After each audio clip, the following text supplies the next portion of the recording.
Mesdames et messieurs des médias, soyez les bienvenus. C'est autre rendez-vous que nous avons pris avec vous aujourd'hui. Nous sommes vendredi, la semaine s'achève. Je sais que vous êtes fatigués et que vous avez sûrement travaillé toute la semaine. Je vous remercie d'être venus si nombreux. Aujourd'hui, je prends de nouveau la parole en mes qualités de porte-parole de M. Maurice Kamto et de Team Press Officer de son équipe de coordination. Je voudrais vous parler aujourd'hui de 3 points précis.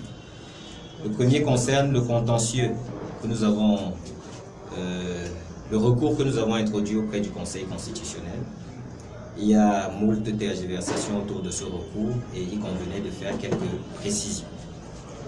La première, c'est que nous avons introduit un recours en annulation partielle, non pas dans cette région, mais dans des circonscriptions qui se trouvent réparties dans cette région. Ces circonscriptions réparties dans cette région ne représentent pas l'ensemble de ces régions-là. Cette précision est très importante. L'autre précision que nous faisons, c'est que au moment où Maurice Kamto, lundi de la semaine en cours, fait son adresse dans laquelle il revendique le but qu'il a marqué en tirant le penalty, la photographie au sortir des bureaux de vote est clairement un autre avantage, à son avantage. Il se trouve que le dimanche, vous devez en être informé, sont enlevés dans certaines parties du territoire nos représentants.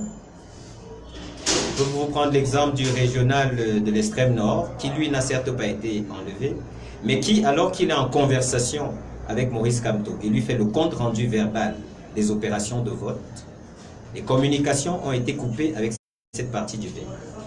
Toute la soirée. Ce n'est pas anodin, parce que précisément nous avions mis sur pied 3 systèmes qui permettaient de collecter les mêmes données, mais par 3 canaux différents. Il y avait un système informel qui intégrait les télécommunications. Il y avait un système moins formel formel qui intégrait les télécommunications. Il y avait un système moins formel qui passait par le téléphone arabe. Et il y avait un 3e système sur lequel je ne vous montrerai pas très prolixe pour l'instant. Dans les 3 cas, nous avions dans un premier temps l'information en temps réel. Dans un deuxième cas, nous pouvions avoir des éléments qui nous permettaient déjà de vérifier l'information. Et dans un 3e temps, nous pouvions avoir un ultime élément de preuve inattaquable. Ces précautions que nous avons prises nous ont donc permis d'avoir la photographie au sortir des bureaux de vote. Mais vous devez donc savoir qu'au moment où les communications sont interrompues, nos représentants ont été enlevés. Pour le cas de l'extrême nord, nous ne savons pas au moment où nous vous parlons où sont une bonne brochette de nos représentants. Et vous devez donc savoir quelle conception certains se font des opérations de vote, notamment dans le cadre d'une élection présidentielle. Ce que nous disons, il faut que cela soit dit clairement afin que nul n'en ignore, c'est que au-delà des fraudes répertoriées par nous et archivées, nous avons des attitudes qui relèvent du crime organisé qui ont été orchestrées contre nos représentants, qui, je le répète, sont portés disparus. Dans certaines autres zones, le sud du pays, l'est, nous avons eu des représentants qui ont été chassés manu militari avec l'usage de la violence, dans certains cas, des bureaux de vote, et dont les opérations de décompte et d'établissement des procès-verbaux, pour certains d'entre eux, se sont faits à huis clos. Cependant, cela n'a pas changé la photographie au sortir des urnes. Et ce qui s'est donc passé ultimement, c'est qu'entre le moment où les procès-verbaux ont été dressés et après que les représentants soient repartis possesseurs de leurs procès-verbaux respectifs, il y a eu les enlèvements dont je parle et on leur a carrément arraché pour certains leurs procès-verbaux. Ça se passe dans notre pays, nous sommes au 21e siècle. Il y en a qui veulent être président sur la base de ce genre de choses. Nous avons déjà dit que cette année, aucun vol ne sera effectué ou opéré sur le vote des Camerounais. Nous défendrons ce vote et nous ferons en sorte que la vérité des urnes triomphe. Voilà les raisons pour lesquelles nous sommes devant le Conseil constitutionnel. Nous avons bien vu que certains ont été déçus parce que dans la palette de nos recours, ils avaient fait des incantations qui portaient sur la violence, la déstabilisation et j'en passe encore. Nous reviendrons dessus dans le troisième point. Ça, c'est pour le premier point concernant le contentieux que nous avons introduit et que nous entendons utiliser pleinement pour que le monde entier voit les fraudes qui ont émaillé cette élection. Nous vous faisons aussi remarquer que nous espérons qu'au terme du contentieux, l'avantage qui était un avantage ténu avant les fraudes qui sont intervenues à partir de dimanche au soir, nous espérons que cet avantage ténu va être accentué et aggravé. Et que la différence entre le gardien de but un peu indolent auquel nous avons mis ce but et nous s'accentuera, cet écart va s'accentuer de manière flagrante. C'est un autre espoir que nous mettons dans ce contentieux. Il faut que celui qui a l'avantage, que cet avantage soit criard, soit évident pour tout le monde. Nous voulons aussi attirer votre attention sur le fait que durant les opérations de fraude qui sont engagées depuis peu, des bureaux de vote fictifs, des listes de votants fictives, au moment où nous parlons, sont en train de naître, selon certaines informations que nous avons. Nous avons des raisons de croire que cela devrait aussi préoccuper, y compris Elekam, à qui nous demandons solennellement de présenter les gages d'un processus qui n'est pas vicié. Parce que nous avons des éléments probants que nous présenterons qui laissent croire le contraire. Mais nous ne voulons pas à ce stade accuser de manière péremptoire Elekam de quoi que ce soit. Mais nous attirons leur attention. Parce que nous répétons que les précautions qui ont été prises durant cette élection feront en sorte que nulle part la fraude ne prospère. Et je me permets de vous faire remarquer que lorsqu'on a gagné ou lorsqu'on prétend l'avoir fait, on n'appelle pas de faux observateurs pour accorder de faux satisfecit. Ceux qui gagnent ne trichent pas, ceux qui gagnent ne mentent pas sur les résultats. Et désormais, les Camerounais voient en plein jour qui sont les menteurs. Et les menteurs maintenant qui sont débusqués, il faut tirer toutes les conséquences. On ne ment pas pour rien. On ne ment que pour cacher en général un forfait. Ce forfait, c'est la fraude orchestrée autour des résultats qui nous donnent l'avantage et qui justifie notre affirmation sur le but marqué. Nous avons un deuxième point dont nous aimerions vous parler, c'est que le trésorier national adjoint du MRC, M. Thierry Okala Ebodé, nous le considérons désormais comme un prisonnier politique. Nous le considérons comme tel parce que nous ne comprenons pas qu'il ait fait l'objet d'une arrestation alors que, rendu dans son bureau de vote en Volier, il a trouvé, après avoir pris ses bulletins de vote, après s'être rendu dans l'isoloir, après avoir mis son bulletin dans l'enveloppe, lorsqu'il est revenu et a effectué son opération de vote, il a vu sur la liste des votants que sur son nom, quelqu'un avait déjà voté. Il s'est fait arrêter pour avoir protesté contre cela. Et le plus grave, c'est qu'aujourd'hui, Maurice Kamto s'est rendu pour lui apporter son réconfort, son soutien et marquer sa solidarité à l'égard d'un membre de son équipe. Et il n'a pas été autorisé à le rencontrer. Il y a eu des appels vers la délégation générale à la Sûreté nationale. La délégation générale à la Sûreté nationale a appelé la présidence. Et jusqu'à présent, nous attendons les instructions, les très hautes instructions. C'est ce qui a été dit. Dans l'intervalle, on a prié Maurice Kamto d'attendre ces instructions-là. Nous étions dans l'après-midi, en début d'après-midi, et jusqu'à présent, les instructions, les très hautes instructions sont attendues. Ça vous permet de voir la réactivité de ceux qui sont à Etoudi. Parce que c'est à Etoudi que l'ultime recours a été fait. Vous vous rendez compte que pour accorder une suite favorable, qui n'est d'ailleurs pas une formalité légale, à la visite par Maurice Kamto de Thierry Okada Ebodé, il a fallu en référer à la présidence et que quelques heures plus tard, on n'a pas de réponse. Imaginez-vous, chers Camerounais, voilà comment les dossiers sont traités chez nous. Voilà la célérité dont se réclament ceux qui refusent d'admettre le but en question. Nous disons donc sur la base de ces éléments que M. Okada Ebodé est un prisonnier politique. Parce que rien ne justifie ce traitement. Moi-même qui vous parle, à la suite de Maurice Kamto, je suis allé, j'ai demandé à le rencontrer et on m'a dit il n'a pas l'autorisation de communiquer. Vous vous rendez compte de la violation que cela représente? Il n'a pas l'autorisation de communiquer. Okada Ebodé a-t-il commis un crime? Non. Il a revendiqué son bon droit en disant quelqu'un a voté frauduleusement en mes lieux et places. Cela n'est pas normal. Et il se retrouve emprisonné pour ça. Aujourd'hui, il est dans la cellule de la PJ à Eligé-Sono pour ceux qui se sentiraient sensibles à son sort et qui voudraient lui apporter leur réconfort. Nous disons donc qu'en ce qui le concerne, nous ne sommes plus dupes. Cette affaire n'est pas ordinaire.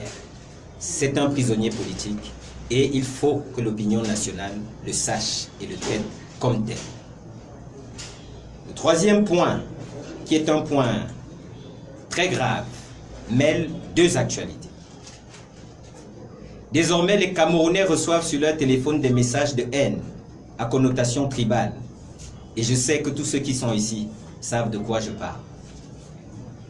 Des gens qui ont des patronymes originaires de certaines ethnies sont présentés ou se présentent comme des tenants d'une sorte de tribalisme nouveau qui incite à la haine entre les communautés. Nous dénonçons cette orchestration que nous avons commencé à dénoncer il y a quelques jours et dont nous connaissons les artisans.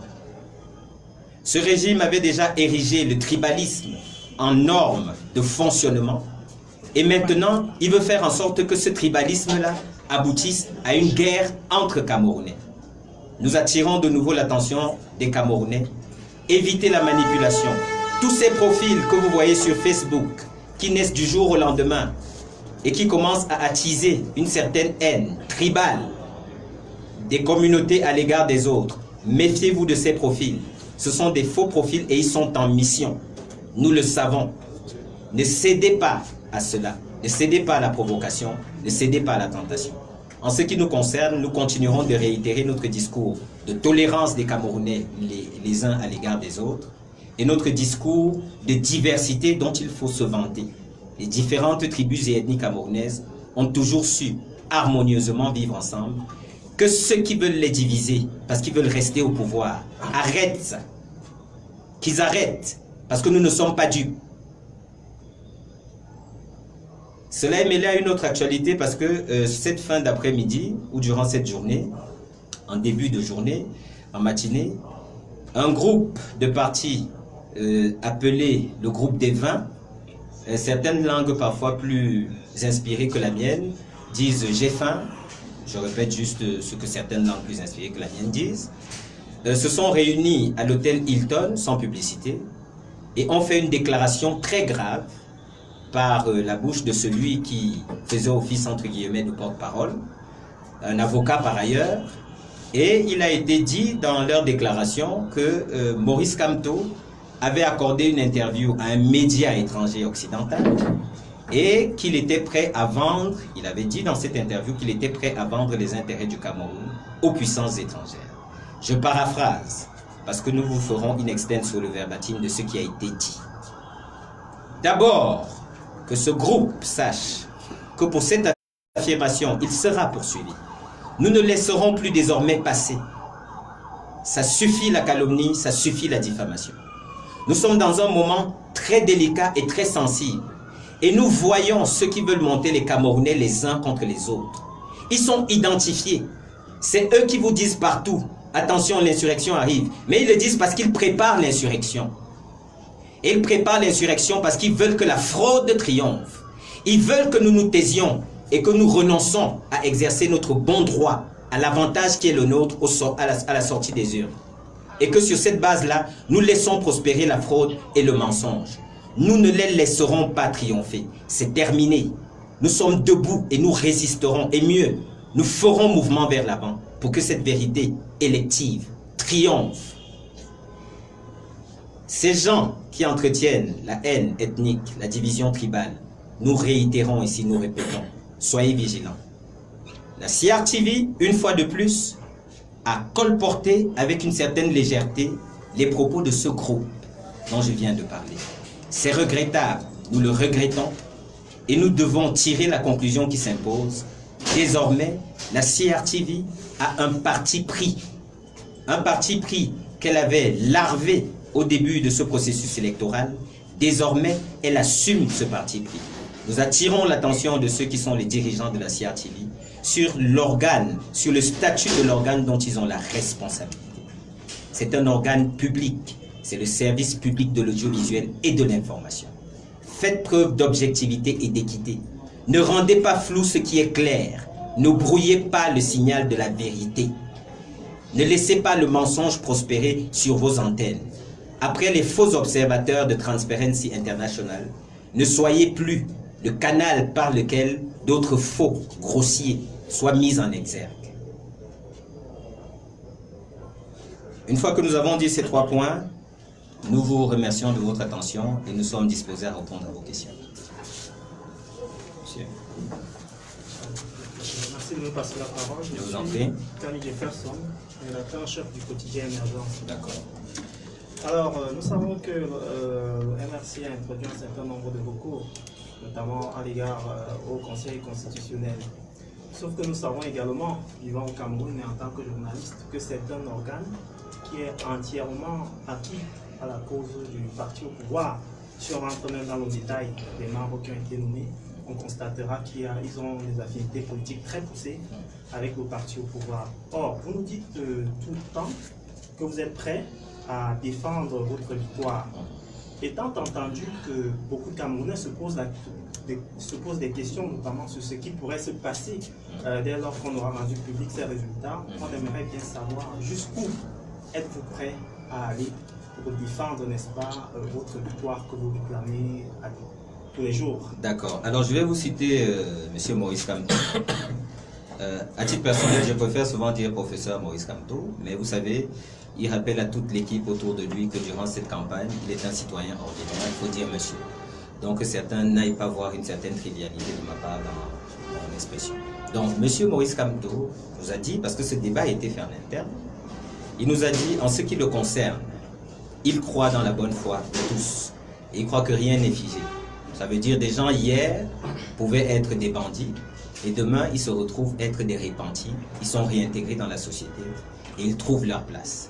C'est d'ailleurs le sens qu'il a toujours accordé à l'interprétation qu'il faisait de son travail en tant qu'avocat. Parce qu'il faut rappeler qu'il est avocat en plus d'être enseignant. Et donc lui, ce qu'il nous a dit, c'est on ne peut pas blâmer aujourd'hui le Conseil constitutionnel pour ses éventuelles erreurs d'hier. Et on ne peut pas faire un procès par procuration au Conseil constitutionnel. On jugera le Conseil constitutionnel dans la manière dont il rendra sa copie sur cette question et seulement dans la manière dont il fera son travail après, nous pourrons apporter un jugement. La balle est dans le camp du Conseil constitutionnel. Si le Conseil constitutionnel veut que la vérité des urnes soit la vérité du Conseil électoral, il ne tient qu'à lui. Si le Conseil constitutionnel veut jeter le trouble dans l'esprit des Camerounais en procédant en finissant par recourir de manière, on va dire, évidente envers et contre toutes les fraudes qui ont été recensées, ce sera sa responsabilité.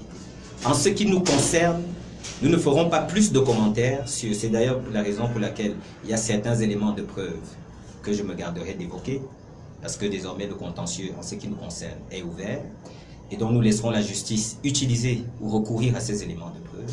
Mais nous entendons dire une chose, que les Camerounais restent très attentifs, que le débat citoyen qui a commencé sur le code électoral, sur Elecam, ce débat qui est amorcé depuis lundi dernier, de sorte qu'aujourd'hui, les aberrations de ce code apparaissent avec évidence aux yeux de tous, que l'éveil des Camerounais ne retombe pas. Soyez comme des watchdogs surveiller ce qui se passera au Conseil constitutionnel. Parce que le Conseil constitutionnel travaille pour le peuple camerounais. C'est au nom du peuple camerounais que la justice est rendue chez nous. C'est en tout cas ainsi que cela est écrit dans la Constitution. Et c'est la formule à laquelle recourent les juges lorsqu'ils vont proclamer leur décision. Donc que le peuple camerounais au nom duquel sera rendu la décision ou seront rendues les décisions du Conseil constitutionnel reste dans le même éveil qui est le sien en ce moment même. Qu'il reste vigilant, qu'il reste en éveil et qu'il soit sur les remparts de la protection de notre nouvelle démocratie naissante. Parce que leur vote de la dernière fois a été en faveur du changement et cela est clair et indiscutable. Yannick Kapou à Radio Balafon, vous avez parlé des diffamations dans vos propos un peu plus tôt. Ce sera contre le porte-parole qui a tenu une déclaration lors de la conférence qui s'est tenue en début d'après-midi à Yaoundé ou contre le groupe G20? Nous laissons les avocats décider la forme que prendra la plainte qui, dès l'heure où cela a été dit en radio, sur les ondes du poste national, a été diligentée. Ils ont été saisis. En ce moment, les éléments probants sont recueillis et la meilleure forme juridique que devrait prendre la plainte est en train d'être étudiée. Donc, les experts que sont les avocats se chargeront le moment venu de retenir une approche ou une autre, la personne citée ou le groupe, mais vous serez informés de toutes les façons. Oui, monsieur Anaba. Merci. Jean-Marie Anaba de la radio Royal FM. J'aimerais savoir, sur le cas M. Okala Ebonde, vous avez dit tout à l'heure qu'il est interdit de visite, en tout cas en attendant les hautes instructions qui viendraient de la présidence de la République. Ce qui est sûr, vous êtes au contentieux post-électoral. Je voudrais savoir, revenant sur l'acte qui a été posé par M. Okala Ebonde pour avoir contesté, il est vrai, ça rentre dans ce qu'on appelle des irrégularités de cette élection. Pourquoi n'avoir pas attendu lui en tant que militant qui respecte bien son parti et qui respecte les lois de ce pays, et le code électoral n'est pas né aujourd'hui, pourquoi avoir posé cet acte-là au point de revendiquer aujourd'hui qu'il est interpellé et qu'il est mis aux arrêts? Pourquoi n'avoir pas accepté, accordé quand même qu'il y ait ces irrégularités et puis le moment venu qu'on aille au contentieux post-électoral? Maintenant, je suis en disant, si vous permettez, il y a également, c'est vrai que c'est le vent qui souffle actuellement sur les réseaux sociaux. Il y a quelques minutes, moi personnellement, j'ai lu une information selon laquelle, ça peut être un fake news d'après vous, selon laquelle, à côté de M. Okala Ebonde, M. Maurice Kamto, y compris le vice-président Maître Sim, serait également interdit de visite. Je ne sais à quel niveau. Alors, pour commencer par la dernière question que vous avez posée, M. Maurice Kamto, en compagnie de Maître Emmanuel Sim et quelques autres personnes, se sont rendus, les deux et d'autres, au courant de la journée, à la PJ des Ligues Sono pour rencontrer M. Okala Ebonde. Parce que la loi ne dispose pas que des personnes détenues pour des délits présumés soient interdites de visite ou de communication. La loi n'en dispose pas ainsi. Donc ils se sont rendus à la PJ et rendus à la PJ, ils ont été interdits d'accès à la PJ. Ils n'ont pas pu rencontrer Okala Ebonde et ce qui leur a été dit, c'est que les hautes instructions de la hiérarchie étaient attendues. Et on allait plus loin. On leur a précisé que la DGSN avait été saisie en son sommet et que le sommet de la DGSN appréciait la célérité de notre belle administration. Le sommet de la DGSN, pour une affaire de délit présumé, que nous contestons d'ailleurs, parce que les opérations de vote se sont poursuivies sans aucun, avec le même matériel de vote. Or, il y a des allégations qui sont faites concernant ce qui s'est déroulé dans ce bureau. La haute hiérarchie de la DGSN, appelée la haute hiérarchie de la présidence, a tout dit, et nous attendons encore. Et pendant le temps où M. Maurice Kamto attendait, il a été prié de se retirer pour que son attente ne soit pas jugée comme étant, que ce ne soit pas incongru qu'il reste là-dedans. Alors en réalité, il aurait pu rester, mais la vérité c'est qu'il n'a pas voulu mettre dans l'embarras ce qui l'invitait à se retirer. Et donc Maurice Kamto s'est retiré, et jusqu'au moment où je vous parle, il attend que les autres instructions permettent qu'il aille rendre visite à Okala. Ça, c'est pour l'information concernant cette chose. Vous avez dit un peu avant que sur l'attitude de Thierry Okala-Ebode, il aurait pu avaler cette couleuvre et continuer. Je vous demande de pardonner Okala-Ebode d'être un être humain et de ne pas supporter l'injustice. Pardonnez-lui ça. Pardonnez-lui d'avoir l'attitude de celui qui s'est senti floué et à la limite agressé. Parce que la vérité, c'est qu'aujourd'hui au Cameroun, beaucoup ont vu leur vote volé et n'ont rien dit. Beaucoup ont assisté à des opérations frauduleuses et n'ont rien dit. Beaucoup ont vu comment de l'argent s'est baladé et n'ont rien dit. Beaucoup ont vu nos résultats et les connaissent et ne disent rien. Beaucoup ont vu pendant 36 ans le pays aller à volo et n'ont rien dit. La corruption s'est généralisée, ils n'ont rien dit. Dans la coalition autour de Maurice Kamto, la philosophie qui anime ceux qui en sont les principales parties prenantes, c'est que c'est terminé de laisser prospérer l'injustice. Ça suffit qu'à chaque fois c'est l'arbitraire qui l'emporte sur la règle de droit. Là et sur les autres cas, nous ne laisserons rien passer. Et c'est la consigne qui avait été donnée. Défendez vos droits vigoureusement et avec énergie. Ne laissez pas arbitrairement que les gens abusent de vos droits. C'est ce que Okala-Ebode a essayé de faire en prêchant par l'exemple. Parce que le parti dont il est membre, le MRC, c'est le message qu'il diffuse à tous leurs sympathisants et à tous les bénévoles qui les ont aidés. Alors imaginez-vous que Thierry Okala ait renoncé à faire en sorte que son droit soit respecté. On en serait où? C'est, je pense, ce qui a déterminé Thierry Okala. Je n'ai pas discuté avec lui, puisque je vous ai expliqué tout à l'heure comment ça s'est passé. Je n'ai pas eu le privilège de discuter avec lui, mais je pense que c'est une résistance face à l'injustice. Et j'aurais été là, on aurait été deux à résister. J'en suis certain. Oui, monsieur Cyril Châtelain. Moi, c'est Cyril Châtelain, je travaille pour Dynamis FM. Je voudrais m'appesantir sur les plaintes dont le MRC a porté contre certaines personnes ou organisations. La première, on a ouï dire que une plainte sera déposée contre Pascal Charlemagne de Sangay Namding. Une autre plainte sera déposée contre la CRTV pour avoir interviewé les faux observateurs internationaux. Et tout de suite, on vient d'entendre... propager des fausses nouvelles. D'accord. Et tout de suite, on vient d'entendre qu'une autre plainte sera déposée contre le G20 pour avoir également diffusé de fausses nouvelles. Alors, est-ce que c'est un peu trop en une semaine? Et à côté de cela, si oui, est-ce que vous avez déjà porté ces plaintes à l'attention de ces personnes? Contre qui est-ce que vous avez déjà commencé? Alors, vous posez la question de savoir si ces plaintes ne nous éloignent pas de l'essentiel. Exact. Ces plaintes nous mettent au cœur de l'essentiel. S'agissant par exemple de Thierry Okala dont je parlais tout à l'heure, sur la question des plaintes qui sont déposées, c'est aussi de la pédagogie citoyenne. C'est une invite au civisme. Si nous commençons à nous faire justice nous-mêmes ou à éviter les canaux légaux de contestation lorsqu'on a été victime, lorsqu'on a eu ces droits qui ont été d'une façon ou d'une autre bafoués, si nous ne pouvons pas montrer le bon exemple aux Camerounais, demain ce pays explose. Parce qu'en ce moment, nous savons dans le pays quelle est l'atmosphère qui règne. Et vous remarquerez que notre discours jusqu'à présent, depuis que M. Maurice Kamto a pris la parole lundi, est un discours tempéré, mesuré et même pudique à certains égards.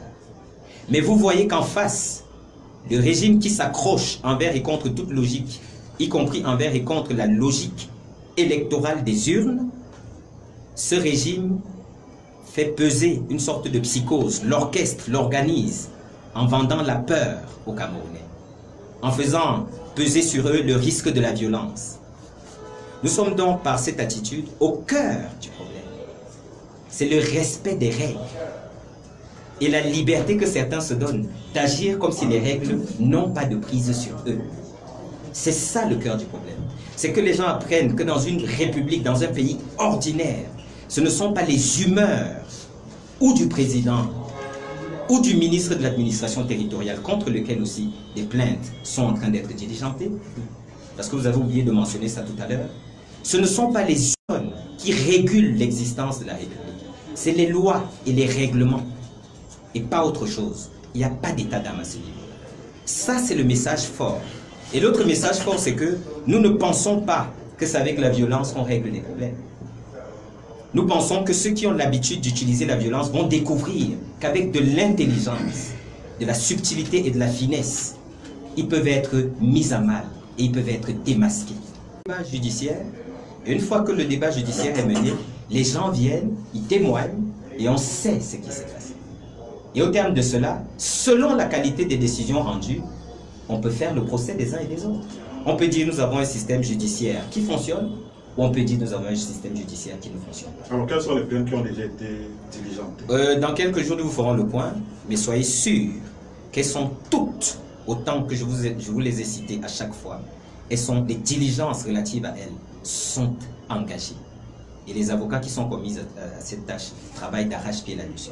Parce que comme vous imaginez bien, l'essentiel c'est que ce soit parfaitement ficelé.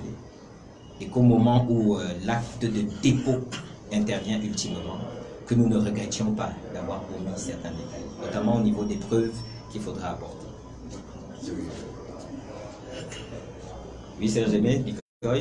Deux questions. La première, l'expérience du contentieux post-électoral en rapport avec les structures antérieures, c'est que généralement les recours sont acceptés dans la forme mais rejetés sur le fond. Pour quelle raison? Parce qu'il n'y a jamais eu un constat d'issue des cas de dénonciation des fraudes ou bien des irrégularités dont les acteurs politiques font toujours mention.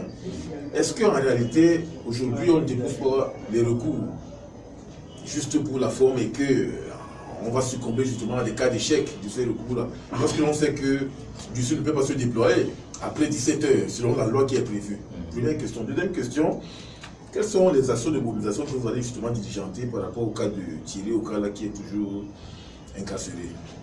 Nous avons d'abord voulu, sur votre deuxième question, nous avons d'abord voulu marquer un temps pour que l'opinion nationale comprenne qu'en ce qui nous concerne désormais, Thierry Okala Ebodé, nous le considérons comme un prisonnier politique.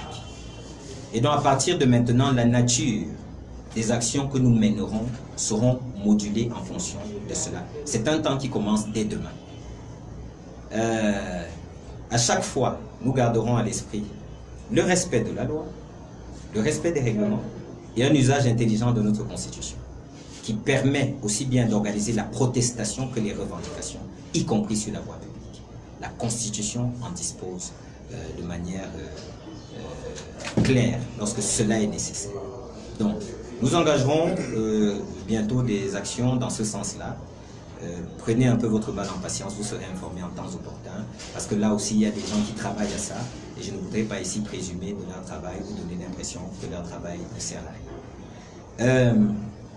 Sur ce que vous avez demandé, votre question précédente, concernant le contentieux et le fait qu'il y a un classique, il est toujours rejeté sur le fond et accepté sur la forme. Je répète ce que je disais un peu avant peut-être, c'est que ne préjugeons de rien s'agissant du Conseil constitutionnel. Le Conseil constitutionnel s'inspire d'une tradition qui nous est étrangère. Vous savez, des gens ont parlé récemment de Maurice Kamto qui se serait adressé, je fais une petite parenthèse, à un média étranger, comme si être étranger c'était une faute, ou alors qu'on va lancer des pogroms et massacrer tous les étrangers et ne plus parler avec eux, et après on va vivre tout seul. Et ceux qui ont dit ça ont oublié de rappeler que Maurice Kamto lundi, c'est d'abord à la presse camerounaise qu'il a réservé la primeur de ce qu'il avait à dire. Et ceux qui sont ici des hommes de médias savent d'ailleurs ce qui s'est passé en coulisses s'agissant de la presse nationale et s'agissant de la presse internationale. Vous savez qu'il a fallu harmoniser les positions concernant certaines choses et que cela s'est fait. Donc, la presse camerounaise, vous en êtes d'ailleurs ici la preuve, est privilégiée aux yeux de Maurice Kamto et une interview accordée à Libération ne changera rien à cela. Donc, sur ce que vous disiez au sujet du Conseil constitutionnel, il y a le fait donc que ce Conseil, certes, a souvent eu cette attitude, mais je disais la jurisprudence qu'il a mis sur pied au Cameroun veut que le pays dont on a calqué ce modèle institutionnel, à mon grand regret, à titre personnel, a bâti les prérogatives du Conseil constitutionnel sur essentiellement des jurisprudences. Ça veut dire que c'est le juge du Conseil constitutionnel qui a complété la loi par la qualité de ses décisions. C'est ce que le Conseil constitutionnel aujourd'hui au Cameroun est appelé à faire. On lui demande en 2018 de faire valoir des prérogatives qui sont les siennes, notamment dans sa capacité à créer des précédents, parce qu'il en a la capacité. Il peut faire jurisprudence. C'est la moindre des choses en ce qui le concerne. Donc, le fait que cette possibilité existe en droit fait en sorte que, je crois, l'optimisme de Maurice Kamto est justifié. Et donc, ne présumons de rien. Vous savez, en général, on est présumé innocent, c'est ça le principe, jusqu'à preuve du contraire. On va appliquer ça au Conseil constitutionnel. Il est présumé être innocent sur le contentieux de 2018 à l'occasion de l'élection présidentielle, jusqu'à preuve du contraire. Maintenant, ne le jugeons pas pour ce qu'il a fait hier, jugeons-le au pied du mur du contentieux électoral qui va bientôt s'ouvrir. Merci, Serge. Moi, c'est le rôle d'ascension du messager. J'ai deux petites préoccupations, on s'appelle comme ça. La première, c'est que le candidat Maurice Kamto dit qu'il a gagné les élections. Il y a une annonce comme cela. Et à la suite, maintenant, il se pourvoit devant le Conseil constitutionnel en recours. On s'étonne quand même de la procédure et la presse en a parlé. Comment peut-on être victorieux, vainqueur d'une élection et en même temps porter plainte? Ça crée la confusion et je peux comprendre les conflits qui ont réfléchi comme ça. La deuxième préoccupation, c'est que, supposons, on est dans la fiction maintenant, je sais que c'est difficile parce que la fiction, c'est pas toujours la chose la plus aisée du monde. Supposons que, au sortir du verdict du Conseil constitutionnel et que Maurice Kamto soit défait, ou bien que le candidat au pouvoir soit déclaré vainqueur, que fait donc le MRC? Vous savez ce qu'on dit avec des si. Oui, c'est tout à fait. On peut dire qu'avec des si, Yaoundé serait Yandé, parce qu'il n'y aurait pas, s'il n'y avait pas de OU. Ok, je reprends votre question sans faire trop d'esprit, excusez-moi. C'était pour décrisper un peu l'atmosphère. Envisager l'option inverse. Et si le Conseil constitutionnel respectait le choix des Camerounais tel que sorti des urnes, est-ce que ceux qui nous président et gouvernent depuis 36 ans de façon fort calamiteuse, est-ce que ceux-là accepteront ce résultat s'ils ont déjà de la peine avec le résultat sorti des urnes, qu'ils connaissent et que nous connaissons? Parce que c'est ça la vraie question. L'attitude de Maurice Kamto, posez cette question aux Camerounais qui ont voté et dites-leur, qu'est-ce que vous ferez si on vous vole votre vote? C'est à eux qu'il faut poser la question, pas à Maurice Kamto. Pas à Maurice Kamto. Vous voyez? Donc, je vous en prie, n'inversons pas les rôles. Cette question devrait être destinée à ces deux entités que je viens de citer. Le peuple d'une part, mais surtout la personne qui incarne le régime président-gouvernant actuel au Cameroun. Accepterez-vous le résultat des urnes tel quel, sans aucune intervention artificielle? Moi, je prends des paris sur cette réponse. Sur le point que vous avez évoqué avant, concernant la contradiction apparente entre le fait de revendiquer une victoire et le fait d'aller introduire un recours et donc de se plaindre. On a voulu nous pousser à la faute. Vous devez le savoir. Quand on a vu ce qui était sorti des urnes, je parle du régime président-gouvernant de Yaoundé, quand on a vu ce qui est sorti des urnes, il y a eu des mesures qui ont été prises. Et je vous parle de ce scénario depuis le début. C'est-à-dire que artificiellement, il y a un scénario qui est en cours pour modifier la photographie au sortir des urnes. Et ce scénario, nous en avons eu vent. Parce que vous devez savoir, il faut peut-être le dire à l'opinion interne, à l'opinion nationale. Il y a dans ce régime des gens qui sont nos alliés. Il faut qu'on le sache. Il y a parmi eux des gens qui nous aident. Et la seule chose qu'ils nous demandent, c'est qu'on se montre discret à leur sujet. Mais ils existent. Et on a un accord pour le dire si c'est besoin, si cela est nécessaire. On doit juste respecter l'anonymat de ces personnes. Nous savons en temps et en heure quand une chose est faite. Qui l'a fait? Nous savons. Parce qu'il y a des lanceurs d'alerte. Dans ce pays, il y en a qui veulent que ce pays retrouve la normalité, qu'il redevienne un pays normal. Et ces gens-là, ils ont certes peur des représailles, mais ils n'ont pas peur de transmettre des informations pour que les mesures correctives soient prises. Et ces gens-là, ils viennent de partout, contrairement au discours qu'on veut tenir. Parce qu'il y a des faux profils qui sont créés, sachez-le. Des faux profils sont créés, un discours tribal est mis en exergue pour monter les communautés les unes contre les autres. Ça ne marchera pas. En tout cas, ce piège ne passera pas par nous. Ceux qui en sont les instigateurs répondront, ils rendront compte, et devant l'histoire de notre pays, et devant la justice de cas échéant. Parce qu'on vous voit. Croyez que vous êtes caché, on vous voit, on sait qui vous êtes. Donc, il n'y a pas de contradiction. Parce que ces tripatouillages dont je parle, quand ils ont été enclenchés, à partir de dimanche soir, je vous donne un exemple concret.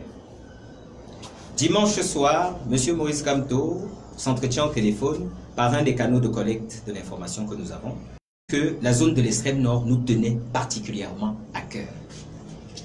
Et donc le régional de l'extrême nord s'entretient avec M. Maurice Kamto et est en train de lui rendre le compte par bureau de vote. Interruption de l'appel. M. Maurice Kamto relance l'appel. Nous étions coupés dès cet instant jusqu'au lendemain. Téléphonique, vous voulez dire? Toutes les communications avec cette partie du pays ont été coupées. Après la fermeture des bureaux de vote. C'était là le piège. Le piège, c'était qu'est-ce qu'on fait des nouveaux procès-verbaux? Bien que nous connaissions la photographie antérieure à ces nouveaux procès-verbaux.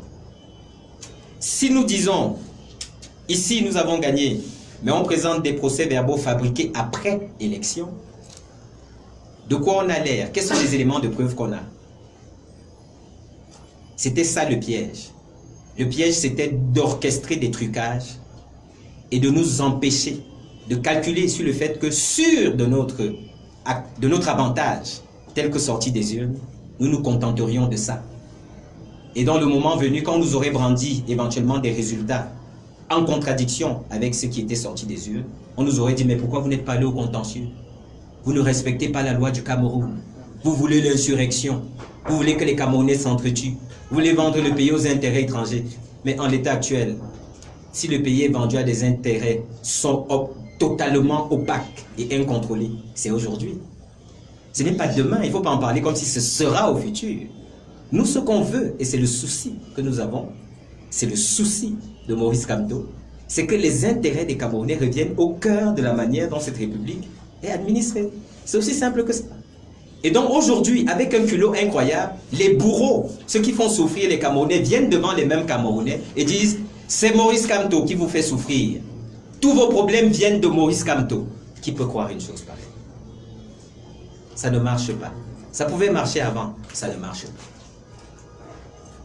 Donc c'était ça le piège, c'était l'écueil qu'il fallait éviter. Il fallait montrer définitivement à ceux qui en doutent encore que nous sommes des républicains et que notre avantage dans les urnes, nous le défendrons selon les canaux légaux. Et nous les défendrons jusqu'au bout. Je vous réitérais tout à l'heure que lorsque le Conseil constitutionnel aura pris la décision de donner le sens que le peuple camerounais devra avoir à choisir après sa décision, nous, en ce qui nous concerne, nous tirerons les conséquences de la décision du Conseil constitutionnel. Et nous serons dans le camp du peuple camerounais. S'il jubile, nous jubilerons avec lui. S'il pleure, nous pleurerons avec lui. Si un autre caractère traduit son humeur, nous partagerons cette humeur avec le peuple camerounais. Parce que c'est lui qui a la souveraineté et personne d'autre. Oui. Hervé Ndongo du quotidien Émergence. D'accord. Vous proclamez une victoire sans chiffre Et cet après-midi, on nous posait encore la question sur quelle base est-ce qu'ils proclament leur victoire. Et parlant justement de la campagne à Maroua, on nous fait savoir qu'il n'y avait pas que Maroua Salak qui devait voter. Que répondez-vous à cela? Alors, d'abord, nous ne proclamons pas notre victoire.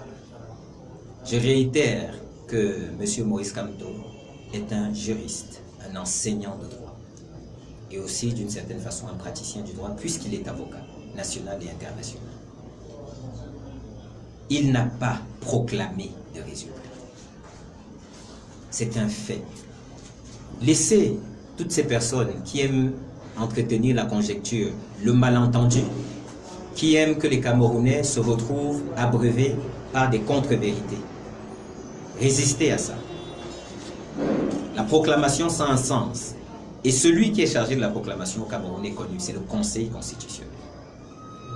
Mais maintenant, la revendication d'un résultat, la revendication d'un avantage, la revendication d'une victoire aux sorties des urnes, tels que les bulletins compulsés en vertu de l'article 113, en disposent, après que les résultats de vote, enfin, après que les bulletins de vote aient été dépouillés et que ces résultats ont été compulsés, le résultat final est rendu public dans chaque bureau de vote.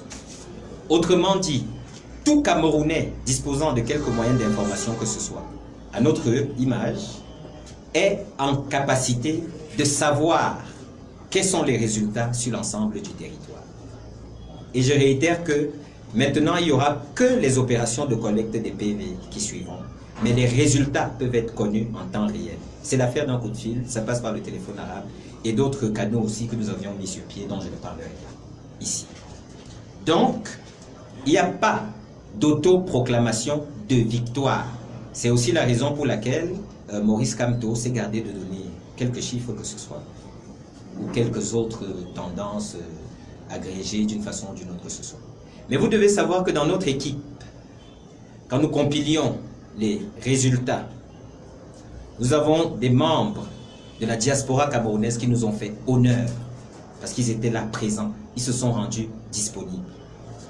Et je peux vous promettre que l'efficacité des calculs qu'ils ont mis en place et certaines projections, avec l'aide notamment de certains outils informatiques et quelques calculs statistiques, opérés par des experts en la matière, la fine crème de ce que notre diaspora compte à l'étranger, parce que c'était aussi un de nos jokers, les calculs et la photographie au moment où nous avions l'essentiel de ce qui était la photographie du résultat, ou du vote, pardon, au soir du 7 octobre. Cela a pu être calculé et assurer le propos de M. Maurice Kamto dans la revendication de son but et du pénalty qu'il a tiré avec succès. Ça veut dire que vous avez un pourcentage approximatif. Nous avons mieux qu'un pourcentage approximatif, mais ne me demandez pas de violer la loi camerounaise.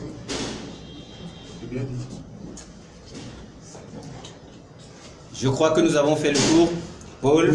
Une dernière question d'un frère qui n'est pas là malheureusement. Il aimerait savoir quels sont les motifs que vous avez introduits dans les dossiers que vous avez acheminés au niveau du Conseil constitutionnel pour le contentieux. Je crois que bientôt, et c'est peut-être l'occasion de vous le dire, le pool d'avocats qui a été constitué pour notre contentieux, des avocats plus que prestigieux, des générations historiques d'avocats venus de partout, une belle mosaïque de notre pays qui ont été constitués pour notre contentieux, qui va être un contentieux historique dans ce pays et dont le pays sortira à jamais changé. Je peux vous promettre qu'ils feront une communication sur la modalité qui sera, la modalité qui sera retenue sera probablement celle d'une conférence de presse. Et vous, les hommes de médias et femmes de médias, vous serez conviés à cette conférence de presse très bientôt. Et donc, vous pourrez leur poser des questions, parce que sur ce plan-là, c'est un plan technique. Dans une certaine vie, j'ai été un peu juriste, mais c'est une certaine vie. Je ne veux pas avoir de prétention qui dépasse ma compétence. Donc, à ce moment-là, vous aurez tous les détails concernant les motifs qui ont été retenus. un commentaire sur le Congrès américain qui demande au gouvernement de publier le résultat du vote bureau par bureau. Nous n'avons pas de commentaire sur l'invite du Congrès américain. Parce que nous avons la faiblesse de croire que c'est aux Camerounais de prendre leur destin en main. Et ils le prendront. Ils ont montré le 7 octobre qu'ils étaient capables de le faire. Ils ont montré aux yeux du monde qu'on pouvait cesser de se moquer d'eux. Qui ne sont pas des moutons. Et je crois que je vous rappelle quelque chose. En effet, les Camerounais ne sont pas des moutons. Ils l'ont montré. Et croyez-moi, dans les jours qui viennent, ils le montreront encore. Et ce qui nous importe, c'est ça. Parce que notre véritable objecteur de conscience, celui qui nous dit ce qu'on a à faire, c'est le peuple camerounais. Excusez-moi de parler avec cette passion, c'est que je la calque de Maurice Kamto, parce qu'on avait un débat sur cette question. Et c'est avec la même assurance qu'il me répondait ce que je viens de vous dire. C'est-à-dire que son patron, c'est le peuple camerounais. Et il ne s'occupe pas du reste. Merci pour votre attention. Salut aux internautes et à très bientôt. Merci.